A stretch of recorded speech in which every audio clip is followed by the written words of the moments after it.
Hello everybody, and welcome to the Friday edition of Video Clips. I have a lot of things to share with you, including some states that have decided to be aggressive in terms of vaccine policy. So Massachusetts on August 20th became the first state to mandate that all students in grades K through college have a flu vaccine.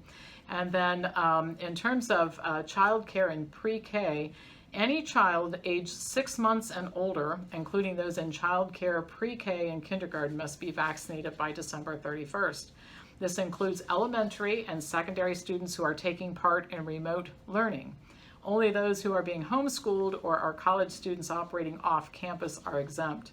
So if you are enrolled in a public school or private school that's doing schooling at home, which is different than homeschooling, you have to vaccinate your children in order to participate.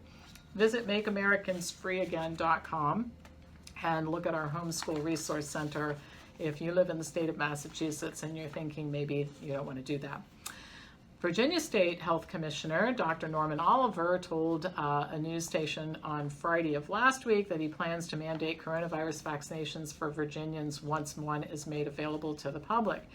Virginia state law gives the Commissioner of Health the authority to mandate immediate immunizations during a public health crisis if a vaccine is available. Health officials say that they expect it to be released early 2021. Dr. Oliver says that as long as he's the health commissioner, he's going to mandate it. And so under state law, only people with a medical exemption could refuse the mandate.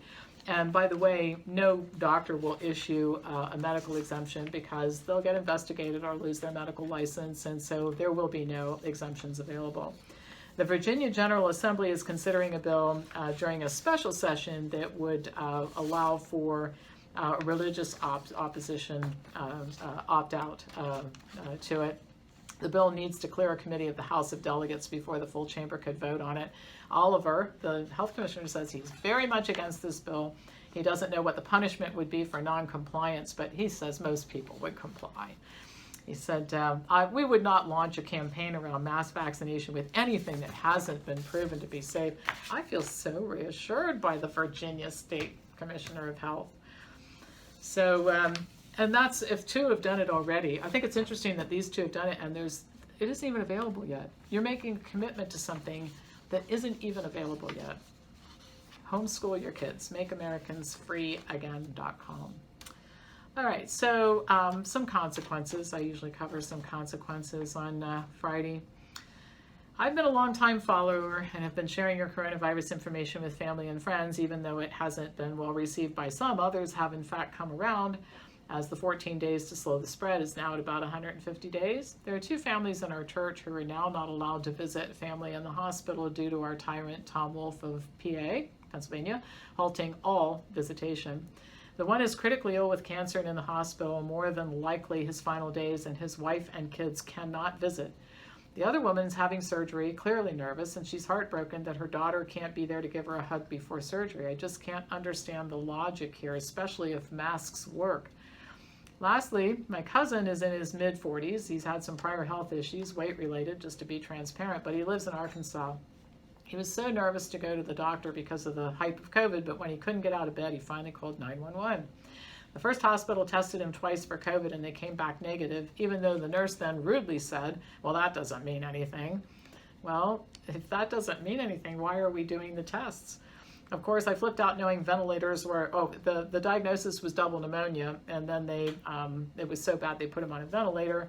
And this person writing to me said she was very concerned about it because we know that ventilators are risky. But anyway, he was transported to another hospital when he wasn't getting any better, and they found out that he had Legionnaires, which is bacterial. Could it be from the masks? Well, who knows? But all that to say is parents traveled over 18 hours to see him, and only one person is allowed a day. And once you leave the hospital, you can't come back. So if you leave for lunch, your visit for the entire day is done and no more visitors. He's been in the hospital now for 7, almost 8 weeks, still on a ventilator, thankfully doing much better. And but still only one visitor, and if you leave the room for any reason, you can't come back in. It's just inhumane. I mean, you just wonder at the conscience of a person who does this. I mean, our emperor did the same thing. You guys heard me report on the poor little girl who was dying at Children's Hospital, and they were doing the same thing, only one parent could be with her at a time, and if they left, nobody else allowed back in. Who allows a 7-year-old to die in the hospital without her parents? I mean, just who does that, right? So I have some information from a number of different sources on domestic violence and overdoses. And I mentioned earlier in the week, when you have an action or you make a rule, there are consequences on both sides. So we all understand that the goal of lockdowns and masks and all this is supposed to be in shutting things down and restricting. We're all supposed to flatten the curve, and then we were going to do something else. And I don't even know. Nobody even knows what we're doing now. And I don't know that our emperor could actually tell you what he's doing now. It just makes no sense at all. So while we're doing all this, here's what's going on. According to the National Bureau of Economic Research, in India, there's been a 131% increase in domestic violence reported in the red zones, which had the strictest lockdowns. The increase was less in the green zones with less restrictive lockdowns, and most of this involved violence against women. In Mexico City, there was a decrease in sexual assaults because everybody was inside, but 100% increase in intimate partner violence, again, mostly against women. In the United States, in various cities, it ranged from 10 to 27% increase, and the researchers said it's unemployment, there's an increase in alcoholism, overcrowding, too many people in a small space, can't get away from each other.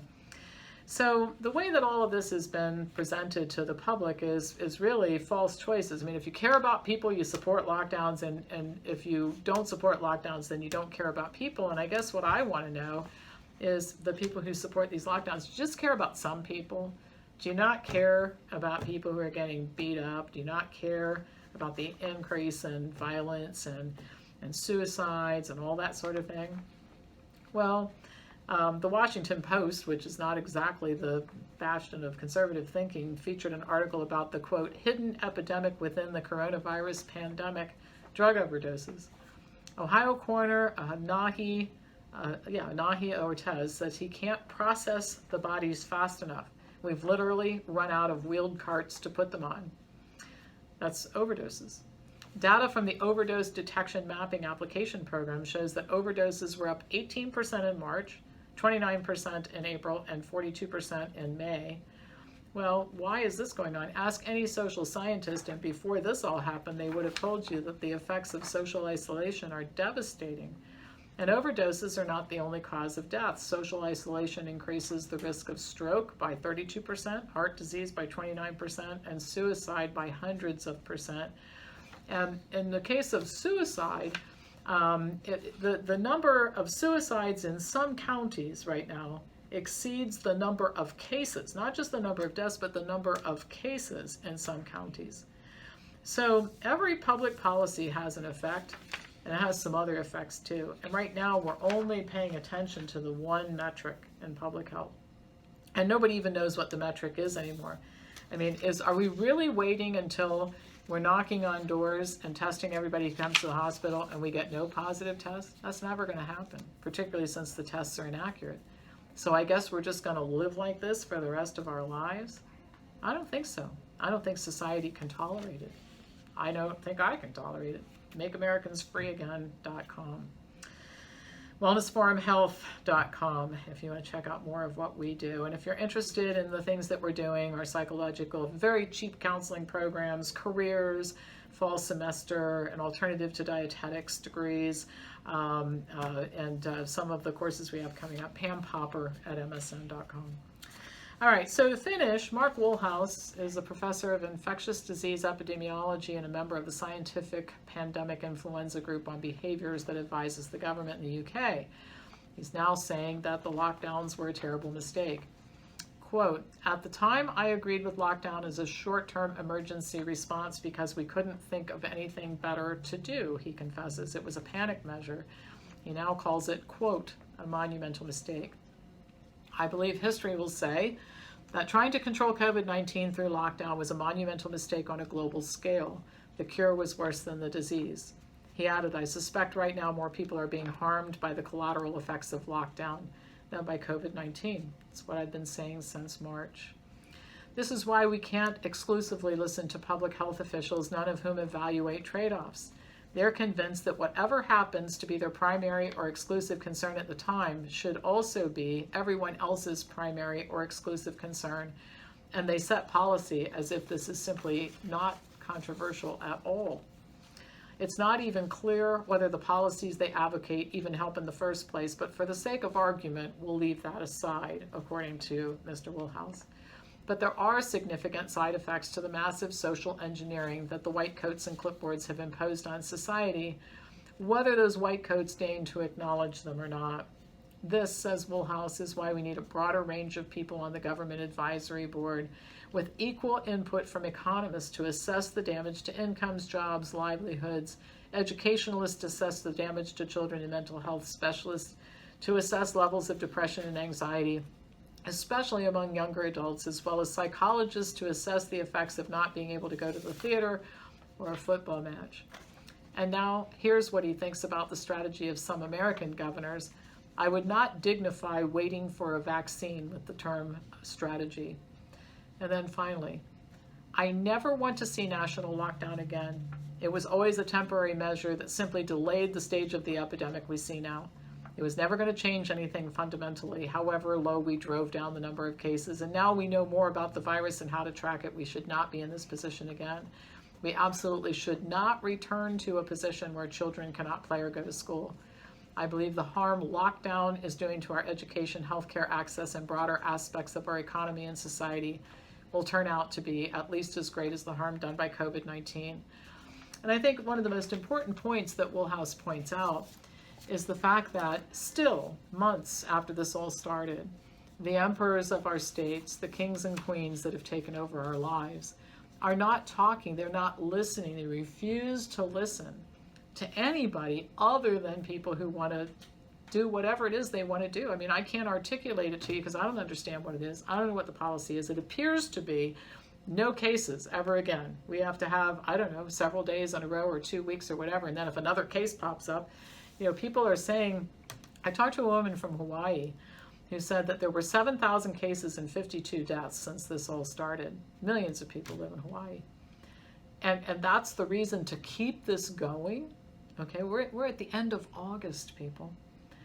So just a very, just our beginning of September, I lose track of the days. This is what happens when your whole routine is upside down. The only thing I do is I spend time at home with my cat, spend time at the office, I go to the grocery store, and other than that, I'm either writing a book, which I finished and will be out soon, or I'm working on this, or I'm working on MakeAmericans.freeagain.com, or reading 3,500 emails a day, or that sort of thing. So I'm completely lost track of the time. I don't know what day of the week it is half the time, and I don't know what month we're in half the time. But anyway, it just seems like we've been in this situation forever. So it's a little bit depressing, but I'm going to help you maybe have a brighter spin on things. So I have spent a lot of time thinking about, I haven't for a while, but I did spend a lot of time thinking about, I wish we could just go back to February, you know, and we're not going to go back to February. That's not going to happen. And at one time I was sad about that, and I'm still a little bit sad about that. But here's the other side of that. In February, we had a situation where this could happen, this thing that happened to all of us.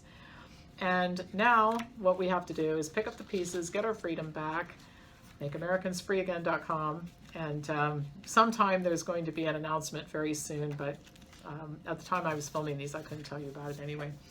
But anyway, we get our freedoms back, and then we have to think about things like, how do we want to educate our kids? Public education's collapsing.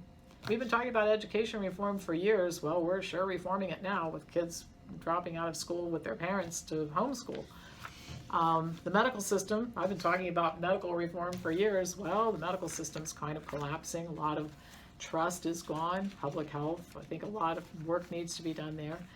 How do we want our government to work? Not like this, right? So we have a lot of work to do to rebuild everything in a different way. And maybe, just maybe, we'll look back and say, you know what? So sorry this mess had to happen. It was devastating. It upset everybody's lives. There are a lot of people irrevocably harmed. But maybe it's a good thing. Maybe what we get out of it at the end is more like the life that we thought we were living, but really weren't. It was a mirage back in February. So let's think about that happy time, and let's think about how nice it will be when we can focus on that positive movement. You know, when we can turn this around enough that we can focus on moving towards something positive instead of just having to deal with the fallout all the time, because it wears on you after a while. I know it wears on you guys. I can tell from the emails you send me. It wears on me, which is why I have to sometimes just, you know, play with the cat for a while and forget about everything else.